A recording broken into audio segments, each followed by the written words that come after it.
What's going on? Welcome back to another video in the books, almost.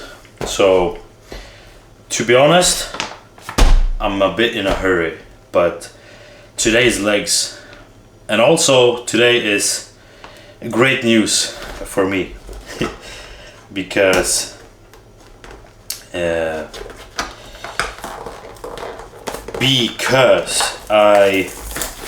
I got my off-season, my push-up phase extended 4 weeks with an increase in food, and sleep has been better, energy has been better after the deload, and just motivation overall is better. And that's one of the biggest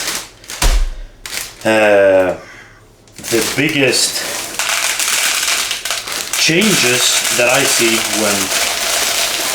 when it's time for a deload, or more so a devolume, which I have, a decrease in volume and somewhat intensity as well. And it's amazing how you would just shift from, to be honest, being pretty unmotivated to train, unmotivated to eat, unmotivated to anything. And that's like for all of us. There's in my opinion, there's nothing cool about pretending to be like the hardcore bodybuilder 24/7 days, 24/7, 365 days a year, because that's not gonna be possible. So it's crazy how that 1 week can shift you from being very, very down, unmotivated, niggles and pain. You have maybe not progressing in the gym, and just from 1 week it switch off. So I'm happy for that. And also I got an increase in food again. So right now I'm eating 900 grams of carbs, or to be honest, a bit more, with the kiwi that I don't have on my plan, but I have it on my plan.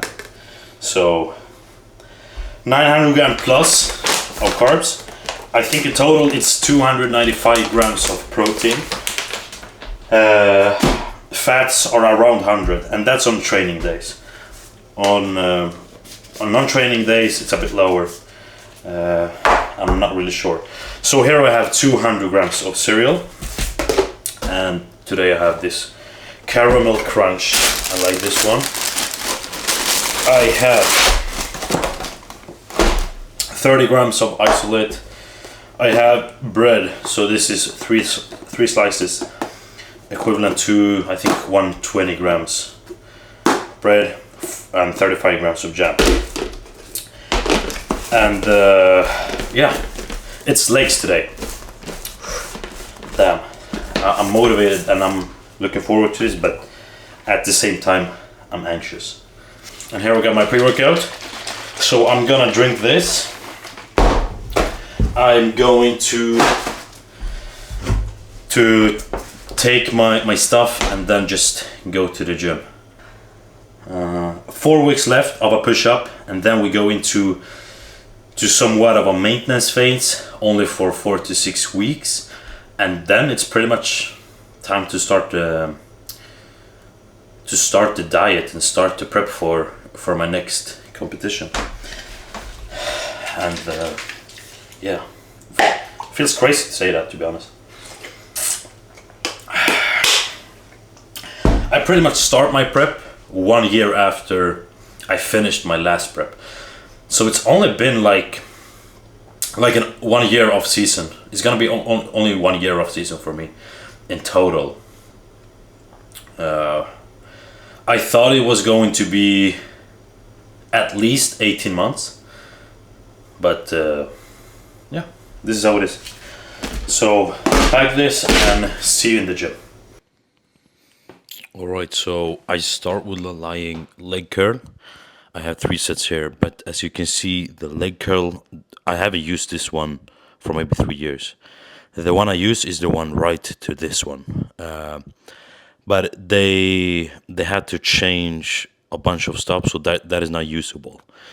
So I had no option than to use this one, and I'm not used to the Arsenal strength line leg curl. So 3 sets here, and what I do is my first set is like the medium set, and then the heaviest set is the second set, and the third set is the lightest set. So that's how I do the lion leg curl.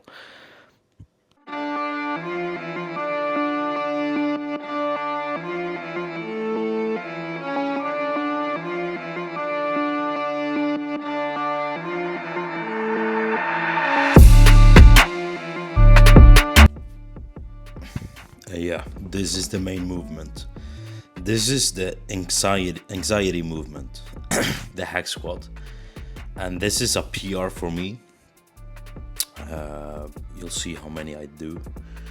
I do band this, yes, but look how much of a resistant I band it. I reverse band. Yeah, it's pretty much useless in this case by this time. So might remove that, but I feel like it's doing something to my knee, maybe placebo. But yeah, enjoy this set.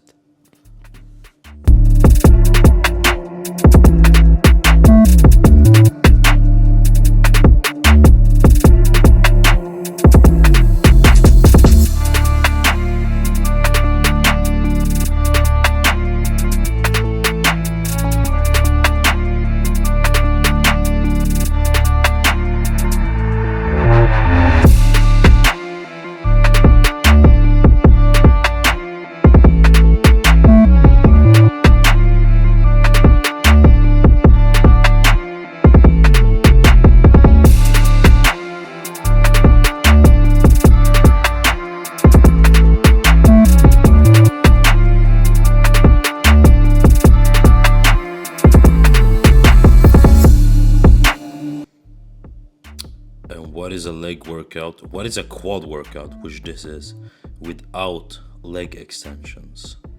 Yeah, there is none. So what I forgot to film, I have a single leg press after my hack squat, so I did not record that. And second of all, they didn't have that machine because they were also renovating that machine.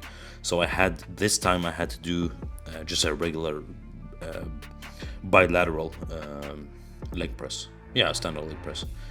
So, and I actually liked it, but yeah, this is the leg extensions. 2 sets here.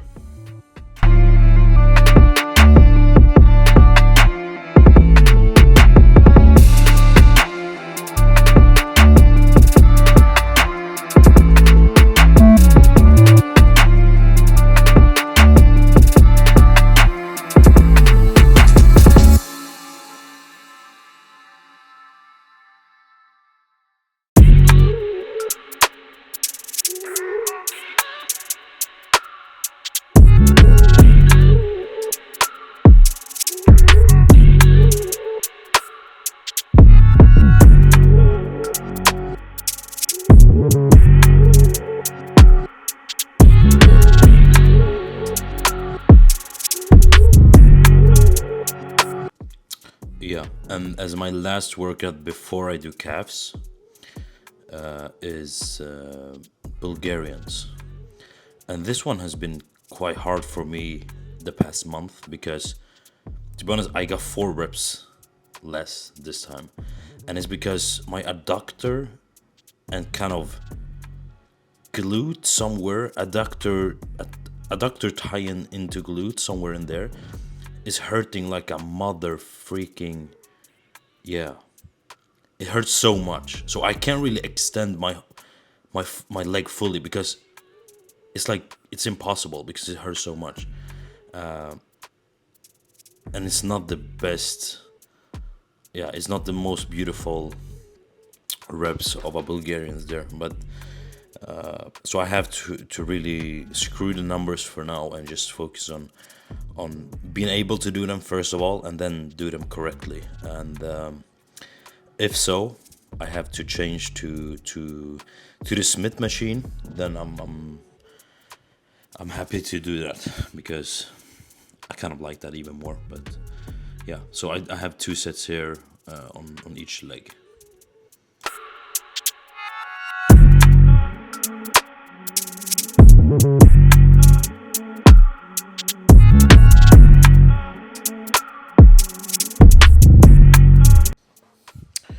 And what I forgot to say was, in the beginning, I also forgot to record my adductors.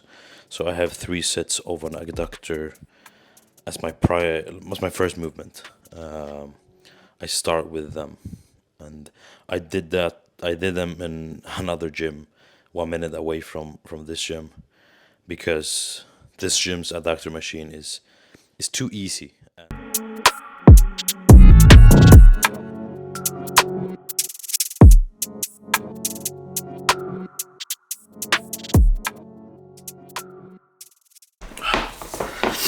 Yeah, I'm home, and I swear I'm effed up. I've had 2 meals after my workouts, or just one in the car, my post-workout meal, which was like I think closer to 250 grams of carbs, and that makes you slow. And now I've also eaten my meal after. But anyways, this was the first like actual good workout in a while for legs, for pretty much a month, maybe even 5 weeks in my standards. But I think I've strained, or my adductor is very, very sore. It's especially my left one. Not when I'm just sitting, but when I'm walking, sneezing, like shifting around, it hurts. So I hope it's nothing really bad. I recognize this feeling, but not the intensity of it right now. So yeah, but otherwise a good workout. I did not record calves. I did not record adductors, which I did the first thing I did.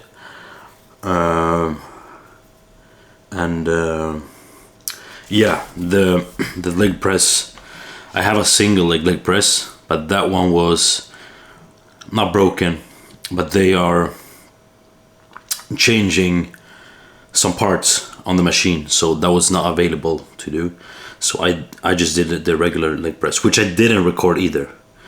I don't know why. I'm not used to recording in the gym right now. I was before, but not now. So yeah, but that's the biggest win for sure, is getting 1 more rep on both of my hack squat sets, which I haven't done. Yeah, like I said, for like 4 or 5 weeks. So I'm very, very happy with that. And I hope and think that now pushing another 4 or 5 weeks in a push-up phase, to be able to progress week by week, and really take advantage of the increased food, the 4 or 5 weeks of an extra push-up, and really put all the extra pounds or kilos or grams or whatever I can put on in quality muscle, now that I have the chance to do that.